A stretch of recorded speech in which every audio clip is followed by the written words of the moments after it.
Ryan Reynolds here from Mint Mobile. With the price of just about everything going up during inflation, we thought we'd bring our prices down. So to help us, we brought in a reverse auctioneer, which is apparently a thing. Mint Mobile Unlimited Premium Wireless. How to get 30, 30, bit to get 30, bit to get 20, 20, 20, bit to get 20, 20, bit to get 15, 15, 15, 15, just $15 a month? Sold! Give it a try at mintmobile.com/switch. $45 up front for 3 months plus taxes and fees. Promo rate for new customers for limited time. Unlimited more than 40 gigabytes per month. Slows full terms at mintmobile.com. Host the ultimate backyard barbecue with Whole Foods Market. It's the hot grill summer event through July 16th with sizzling sales on no antibiotics ever boneless beef ribeye steak and beef New York strip steak. Plus, check out sales on sustainable wild-caught Alaska sockeye salmon, organic strawberries, and more. In a hurry? Choose grab-and-go favorites like picnic salads and sushi, plus plenty of cooler-friendly beverages. Make it a hot grill summer at Whole Foods Market. This is Optimal Relationships Daily, episode 2213. Look on the bright side. 7 Secrets to Raising Optimistic Kids, Part 1, by Jen of thistimeofmine.com. Hello, everybody, and welcome back for a parenting episode here on Optimal Relationships Daily, which we do every Thursday and Friday. I'm Greg Audino, your host and narrator, coming to you this time with a longer post, which we will stretch across today and tomorrow's episodes. There's a lot to get through, so let's jump right into the first part now as we optimize your life. Look on the bright side. 7 Secrets to Raising Optimistic Kids, Part 1, by Jen of thistimeofmine.com. I can't do it. It's not fair. As parents, we hear phrases like these all the time, and often we're left wondering why our kids are so dramatic. But life is filled with stress, disappointment, and change, and even our youngest kids can be affected by the pressure of it all. Think about it. Our kids are learning and growing every day, and much of what they experience is new and unfamiliar. For example, in the course of just one day, your child might learn a new math concept, get ignored by a friend, have a sock slip out of place, start a new activity, and then come home only to find out the dinner is something they've never heard of. Some kids are able to cope better than others, but learning to stay optimistic is a muscle all of us need to strengthen. Even adults have a hard time moving through difficulty and setbacks. Sure, we can handle quite a bit, but for the most part, we like it better when things come easily. Our kids are no different. They're still gaining life experience and are often at the mercy of those around them when it comes to interpreting their world. As their parents, we can use that privilege to shape their ability to stay positive, to see a way forward when things get hard. How do we do this? How can we help our kids remain optimistic so they can cope with life's challenges, big and small, in a healthy way? 7 Secrets to Raising Optimistic Kids. Research suggests that there are a handful of things parents can do to help their kids grow up with a healthy, can-do attitude.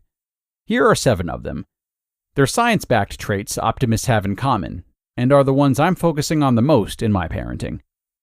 Number 1. Optimists understand they don't always have to find a silver lining. This first secret sounds totally counterintuitive, I know, but hear me out. When our kids feel down, our first instinct is to cheer them up, right? But this isn't always the best choice. In fact, not allowing them to sit in their hard feelings momentarily can actually do more harm than good. Toxic positivity is a term that describes a way of thinking in which happiness is the only choice. Here are a few examples. It's not that big of a deal. You're overreacting. What's done is done. Time to move on. Stop worrying so much. Oh, it's fine. Pediatric psychologist Dr. Sarah Hornack explains it this way. Quote, encouraging children to be positive in the face of difficulties can send the inappropriate message that feeling down or anxious is abnormal. There is research to suggest that individuals who overemphasize the importance of happiness end up associating their negative feelings with failure and spend more time focusing on these negative emotional experiences. End quote. This can lead to a secondary emotion, such as being angry about feeling sad or afraid, fear or sadness about being angry, or even feeling afraid to approach us as parents for fear of our reaction, thinking we expect, quote-unquote, good vibes only. I don't know about you, but that's the last thing I want for my kids. So no, there does not always have to be a silver lining. We don't have to put a positive spin on everything. Of course, we want to help our kids get back to feeling more optimistic, but sometimes the best way to do that is to allow them to sit in their hard feelings for a moment. We can simply be their emotional support until they're ready to move on. Number 2, optimists develop a positive vocabulary. In his book, Hardwiring Happiness, Dr. Rick Hansen explains that our brains are naturally wired to place a greater emphasis on the negative. He also says that, quote, just a handful of painful experience of futility can rapidly become a sense of helplessness. End quote. It's no wonder phrases like I can't or I hate this come so easily to our kids. So, how can we change that? With practice. Over time, you can train your children's brains to give the good parts equal weight by doing a few things. First, give them new words. When your kids accomplish something, experience something good, or just feel happy, teach them how to describe it. They might not naturally have the words to describe these emotions, and expanding their vocabulary might be just what they need. You can also help them to notice when they're complaining. It's very easy to complain, adults included, and sometimes kids don't even realize they're doing it. But rather than saying something like, oh, stop complaining, or you're always so negative, help them focus on what they have control over. For example, if your child says that they hate winter because it's so cold, you might help them think of things they like about winter, such as hot chocolate, ice skating, warm blankets, etc.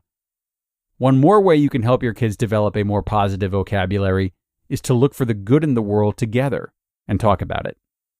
Number 3, hear that in tomorrow's episode. You just listened to part 1 of the post titled, Look on the Bright Side, 7 Secrets to Raising Optimistic Kids by Jen of thistimeofmine.com. And stay tuned for my commentary in just a minute. Host the ultimate backyard barbecue with Whole Foods Market. It's the hot grill summer event through July 16th with sizzling sales on no antibiotics ever boneless beef ribeye steak and beef New York strip steak. Plus, check out sales on sustainable wild-caught Alaska sockeye salmon, organic strawberries, and more. In a hurry? Choose grab-and-go favorites like picnic salads and sushi, plus plenty of cooler-friendly beverages. Make it a hot grill summer at Whole Foods Market. And thank you to Jen for a great start here today. I really like the way she began this post, particularly the note about not always needing to find a silver lining. This tip is one that we, as adult personal development enthusiasts here at the OLD Network, would be wise to take home with us. When we're able to not just say, but really lean into the truth that life just has to suck sometimes. Sure, there might still be some discomfort, but it's often paired with both a sense of relief and a sense of groundedness.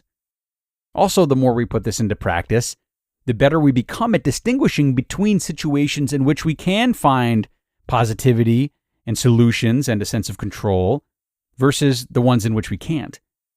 Needless to say, knowing the difference can save us a lot of energy, but it can be awfully hard to do that if we simply don't allow ourselves to ever feel bad.